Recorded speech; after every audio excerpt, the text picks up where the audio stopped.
অসমত পুলিচগিৰি বন্ধ কৰক, তালাচীৰ নামত সাধাৰণ জনতাক নিৰ্যাতন কৰা বন্ধ কৰক, নিৰ্যাতনকাৰী আৰক্ষীৰ বিৰুদ্ধে তীব্ৰ ব্যৱস্থা গ্ৰহণ কৰক, নিৰ্যাতনকাৰী আৰক্ষীৰ বিৰুদ্ধে তীব্ৰ ব্যৱস্থা গ্ৰহণ কৰক। গৃহ বিভাগ আৰক্ষী সঞ্চালক প্ৰধানগৰাকীয়ে স্মাৰ্ট পুলিচৰ কথা কৈ আহিছে।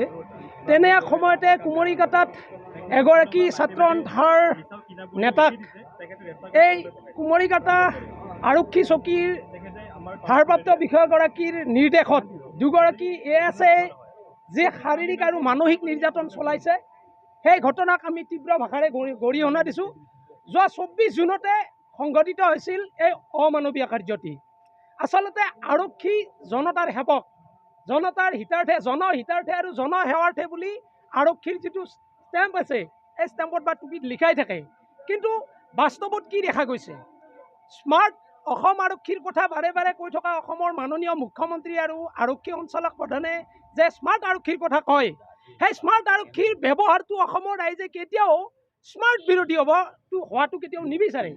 যোৱা 24 জুনতে সংঘটিত হৈ যোৱা এটা ঘটনা, সেই ঘটনাটোক ইতিমধ্যে বাস্কা জিলা ছাত্ৰ সন্থাই দাবী কৰি আহিছে বা বিভিন্ন এই তামোলপুৰ অঞ্চলৰ বা বাস্কা জিলাৰ বিভিন্ন দল সংগঠনে এই ঘটনাৰ উচিত তদন্ত হোৱা বিচাৰিছে।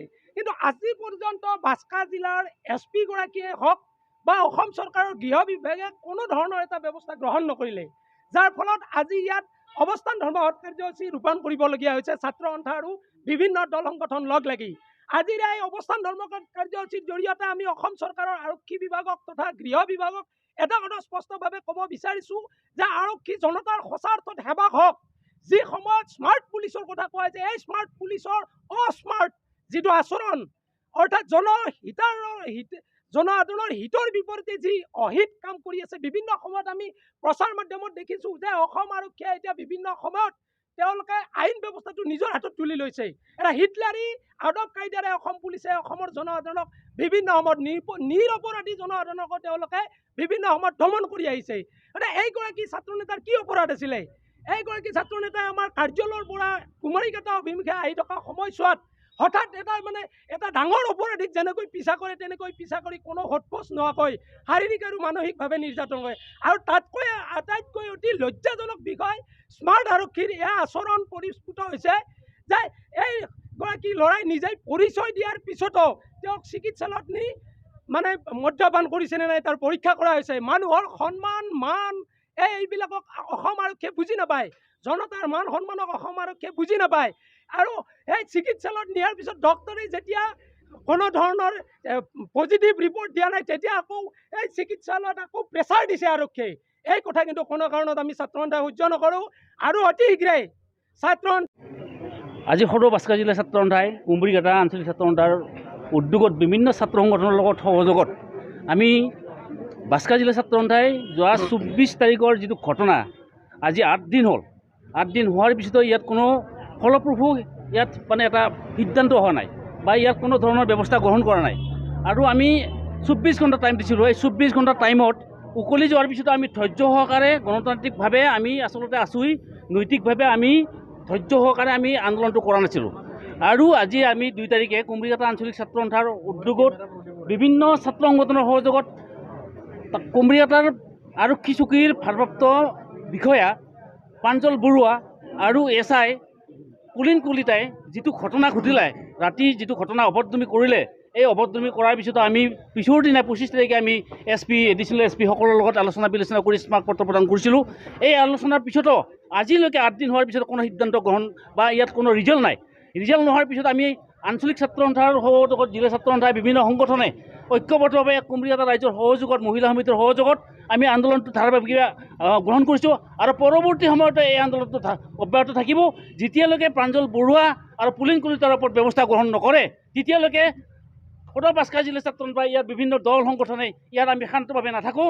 কাৰণ এই পুলিচ ৰাজ যে গণতন্ত্ৰ, যে পুলিচে যে শান্তি প্ৰতিষ্ঠাৰ নামত যাতে অশান্তি সৃষ্টি কৰি নিৰীহ জনসাধাৰণৰ ওপৰত যি অত্যাচাৰ গ্ৰহণ কৰিছে, তাক আমি কোনোপধ্যে সহ্য নকৰোঁ। এনেকুৱা ধৰণৰ ঘটনা যাতে পুনৰাবৃত্তি নহয়।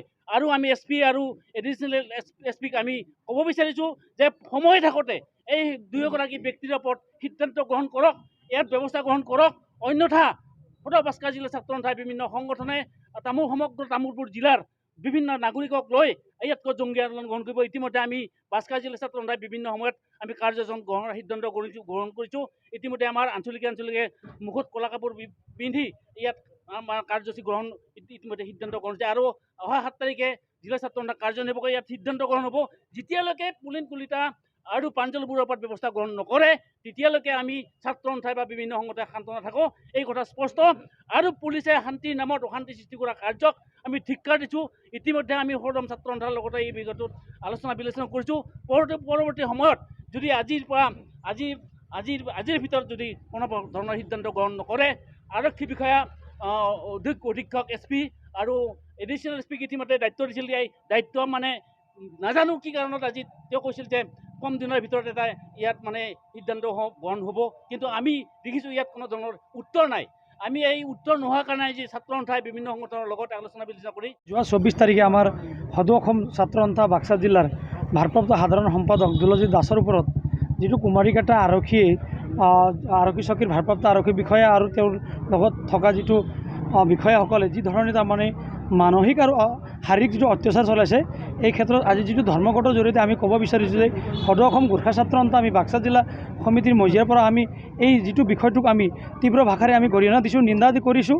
কাৰণ আজি এজন আৰক্ষী বিষয়া যদি ছাত্ৰ সন্থাৰ এটা নেতা কৰ্মীক যদি চিনি নাপায়, আকৌ চাওক আৰু এটা দুৰ্ভাগ্যৰ বিষয়, কুমাৰীক আৰু আমাৰ ভাৰপ্ৰাপ্ত আমাৰ যিটো সাধাৰণ সম্পাদকৰ ঘৰৰ কুমাৰীঘাটা আৰক্ষী বিষয়াজনে যদি আমাৰ যিটো সাধাৰণ সম্পাদকক চিনি নাপায়, তে কাক চিনিব? আজি আমি কিহৰ নিৰাপত্তাৰ ওপৰত আমি ছাত্ৰ সংগঠন কৰি আছোঁ?